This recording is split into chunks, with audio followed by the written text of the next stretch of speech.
মূলা দিয়ে মুরগির মাংস রান্না হবে, তো পেঁয়াজ তেল দিয়ে দিচ্ছি। মুরগির মাংসটা দিয়ে দিলাম, দিয়ে পানি সরিয়ে রেখেছি। হালকা তেলে ভেজে নিয়েছি। এবার হলুদ গুঁড়ি 2 চামচ দিয়ে দিলাম, মরিচ গুঁড়ি 2 চামচ, লবণ 1 চামচ, আদা রসুন বাটা সব কিছু একসাথে মিশিয়ে দিয়ে দিলাম। দিয়ে ভালোভাবে হালকা একটু পানি দিয়ে দিলাম, দিয়ে ভালোভাবে কষিয়ে নিব। এবার মশলা গুঁড়ি দিয়ে দিব, একটু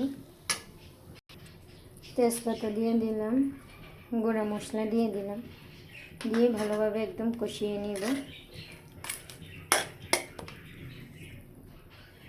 মশলাগুলো কষানো হয়ে গেছে।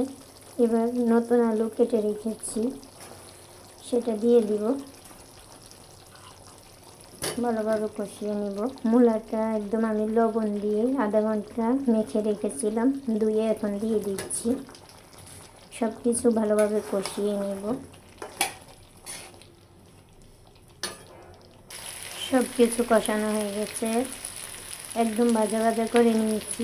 এবারে অল্প পরিমাণ পানি দিলেই কিন্তু হয়ে যাবে, বেশি পানি লাগবে না। কষানোর মধ্যেই কিন্তু মাংসগুলো সিদ্ধ হয়ে গেছে, আলুগুলোও সিদ্ধ হয়ে গেছে। এবার কিছুক্ষণ জাল করে নিলেই হয়ে যাবে। মুরগির মাংস হয়ে গেছে, একটু ঝোল ঝোল রাখবো, পরে নামিয়ে নিলেই কিন্তু ঠান্ডা হলে আলু আর মূলার ঝোলগুলো টেনে ফেলবে, এই জন্য। আর ঝোল না রাখলে খেতে ভালো লাগবে না। এবার চুলাটা অফ করে ঢাকনা দিয়ে রাখবো। ঢাকনা দিয়ে দিলাম, রান্না শেষ।